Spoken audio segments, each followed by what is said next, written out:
오늘도 고생 많으셨습니다. 마음이 복잡한 밤일수록 말이 길면 더 피곤해집니다. 그래서 오늘은 옛절에서 전해지는 듯한 조용한 이야기로 마음을 쉬게 해드리겠습니다. 잠이 오면 그냥 주무셔도 괜찮습니다. 말은 귀로 들어가지만 가르침은 마음에 남습니다. 사람은 나이가 들수록 몸보다 마음이 더 무거워집니다. 젊을 때는 돈이 없어서 괴로웠고 일이 힘들어서 괴로웠지만 나이가 들면 사람 때문에 괴롭고 기억 때문에 괴로워집니다. 지나간 일들이 자꾸 떠오르고 그때 왜 그렇게 살았을까 하는 후회가 마음을 건드립니다. 어느 날 한 노인이 저를 찾아왔습니다. 노인은 대웅전 앞에 앉아 한참을 말없이 있다가 스님에게 물었습니다. 스님, 사람은 왜 늙어서야 깨닫습니까? 젊을 때는 보이지 않던 것들이 왜 이제야 보이는 겁니까? 스님은 잠시 마당을 쓸다가 이렇게 말했습니다. 사람은 잃어봐야 보이는 것이 있습니다. 시간을 잃고 사람을 잃고 기회를 잃고 나서야 무엇이 소중했는지 알게 됩니다. 노인은 한참을 고개를 끄덕였습니다. 저도 그렇습니다. 돈 버는 게 제일 중요한 줄 알았습니다. 남들보다 더 벌고 더 잘 살아야 성공인 줄 알았습니다. 그래서 집에도 잘 안 들어가고 아이들 얼굴도 제대로 못 봤습니다. 노인의 목소리가 조금씩 떨리기 시작했습니다. 이제 와서 보니 그게 다 부질없는 일이었습니다.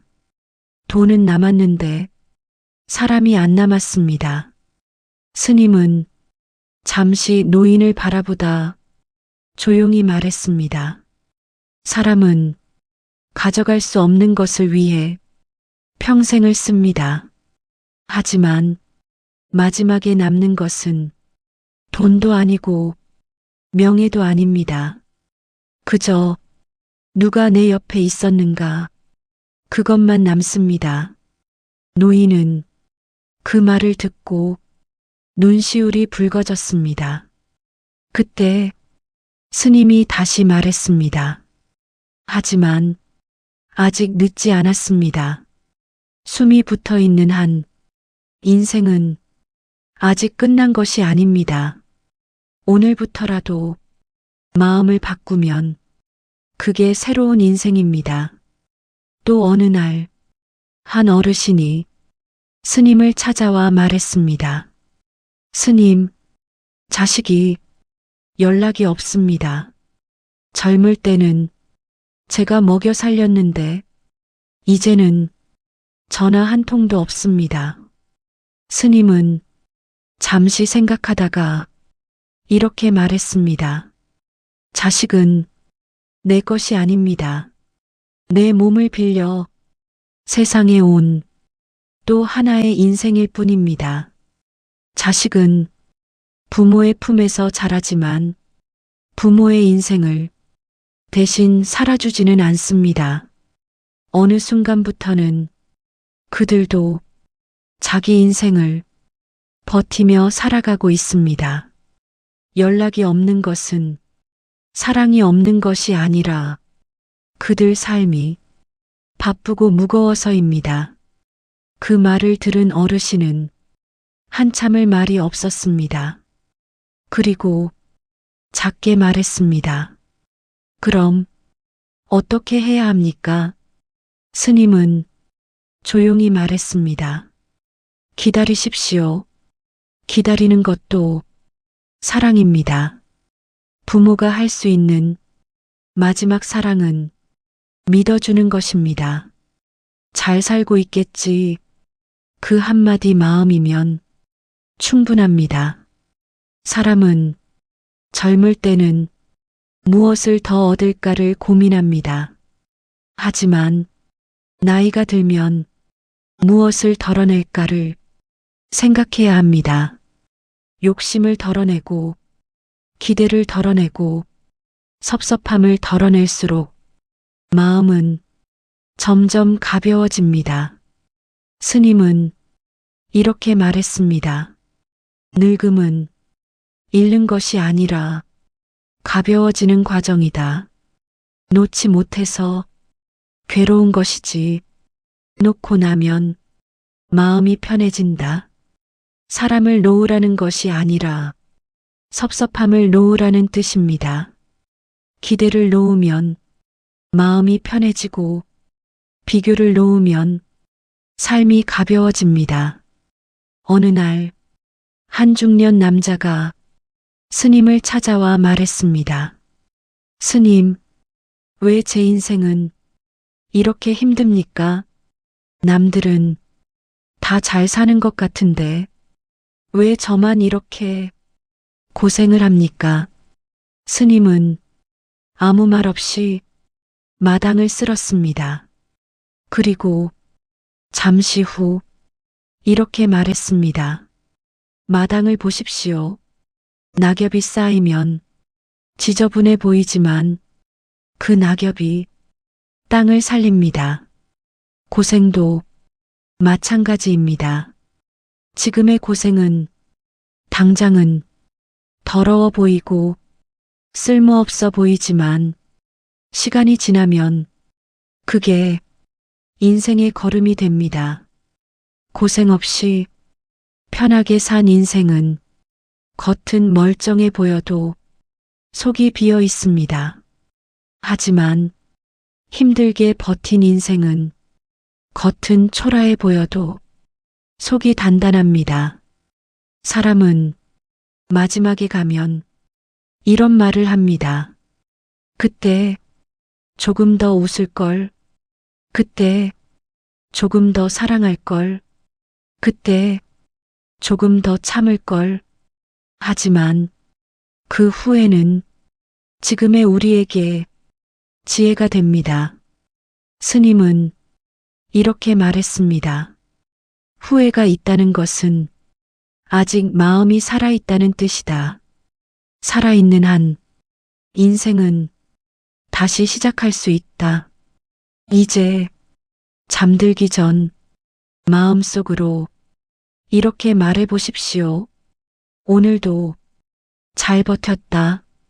이 정도면 괜찮은 인생이다. 조금 부족해도 이만하면 됐다. 그 마음이 들면 오늘 하루는 이미 잘 산 하루입니다. 사람은 마지막에 돈을 찾지 않습니다. 사람을 찾습니다.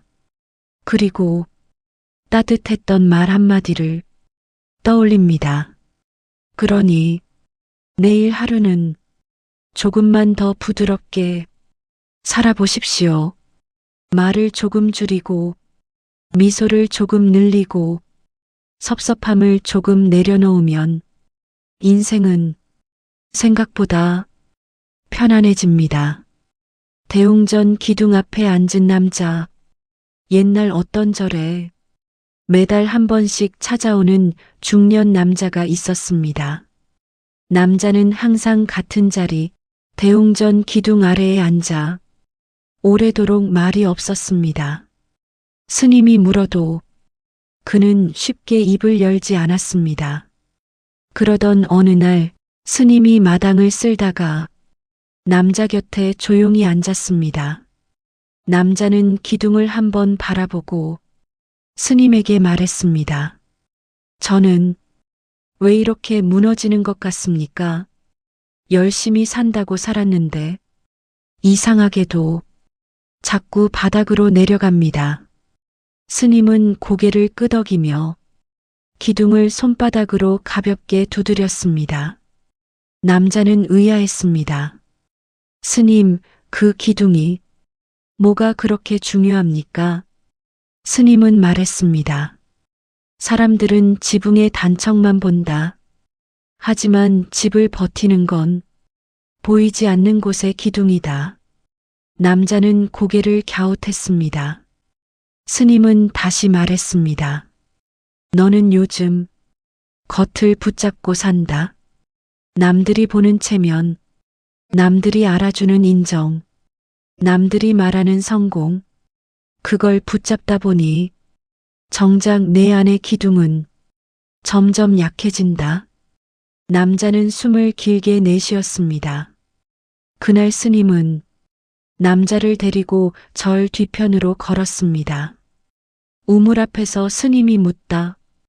절 뒤편에는 오래된 도루묵이 하나 있었습니다. 스님은 우물 가장자리에 앉아 남자에게 말했습니다. 한번 내려다보아라. 남자는 우물을 들여다봤습니다. 물은 어둡고 깊었습니다. 남자는 말했습니다. 저는 아무것도 안 보입니다. 스님은 고개를 끄덕였습니다. 그래서 사람들은 바깥을 더 밝히려 한다. 돈을 더 벌고, 사람을 더 붙잡고, 관계를 더 조종하고, 목소리를 더 키운다. 그런데 우물은 바깥이 밝아져도 안이 흐리면 아무것도 비치지 않는다.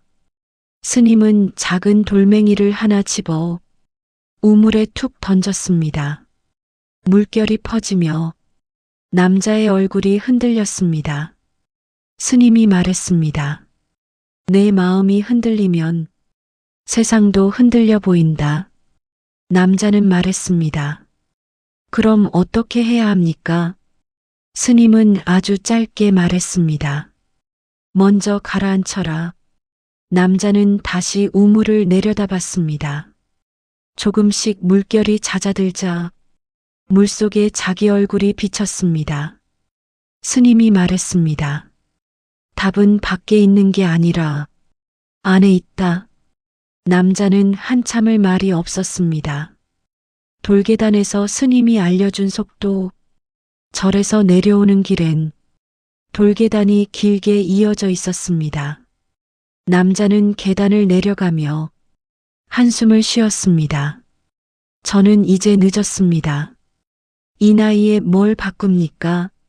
스님은 계단을 한 칸 한 칸 밟으며 말했습니다. 늦은 게 아니다. 빠른 게 문제였다. 남자는 멈춰 섰습니다. 스님은 이어 말했습니다. 인생이 무너지는 사람들의 공통점이 있다. 빨리 가려 한다. 빨리 벌려 하고, 빨리 인정받으려 하고, 빨리 결론 내려 하고, 빨리 이기려 한다. 그래서 발을 헛딛는다. 스님은 계단을 가리켰습니다. 계단은 두 칸씩 뛰면 멋져 보이지만 넘어지면 끝이다. 한 칸씩 가면 느려 보이지만 끝까지 간다. 남자는 조용히 고개를 끄덕였습니다. 낙엽을 쓸며 스님이 한 말. 다시 마당에 도착했을 때 낙엽이 수북이 쌓여 있었습니다. 스님은 빗자루로 낙엽을 모으며 말했습니다. 사람들은 낙엽을 쓰레기라 생각한다. 하지만 낙엽은 땅을 살린다. 남자가 말했습니다. 그럼 제 고생도 쓸모가 있습니까? 스님은 낙엽을 모아 한쪽에 두며 말했습니다. 고생은 너를 망치지 않는다. 고생을 원망하는 마음이 너를 망친다. 남자는 눈을 내리깔았습니다. 스님이 이어 말했습니다. 내가 버틴 날들은 다 내 기둥이 된다. 남들이 모르고 너도 잊고 있지만 그날들이 너를 떠받친다. 자식 이야기가 나오는 밤, 남자가 한참 망설이다 말했습니다. 스님, 사실 제가 제일 힘든 건 자식입니다. 연락이 없고 말이 닿지 않고 보고 싶어도 참아야 합니다. 스님은 잠시 멈추고 아주 천천히 말했습니다. 자식은 내가 붙잡을 존재가 아니다. 내가 믿어줄 존재다. 남자는 말했습니다. 그래도 섭섭합니다. 스님은 말했습니다. 섭섭함은 사랑이 아니다. 섭섭함은 기대다. 기대를 내려놓으면 사랑이 남는다. 남자는 울컥했지만 입술을 깨물었습니다. 스님은 마지막으로 말했습니다. 부모의 수행은 자식을 바꾸는 게 아니라 자식을 있는 그대로 두는 것이다. 마지막 한마디. 남자는 떠나기 전 대웅전 앞에서 다시 한번 절을 했습니다. 그리고 스님에게 물었습니다. 스님, 그럼 저는 내일부터 뭘 하면 됩니까? 스님은 웃지 않고 딱 한마디만 했습니다. 하루를 조금 덜 욕심내고 조금 더 가라앉혀라. 남자는 고개를 숙였습니다. 스님은 이어 말했습니다. 하루가 바뀌면 인생이 바뀐다. 급하게 바꾸지 말고 조용히 바꿔라.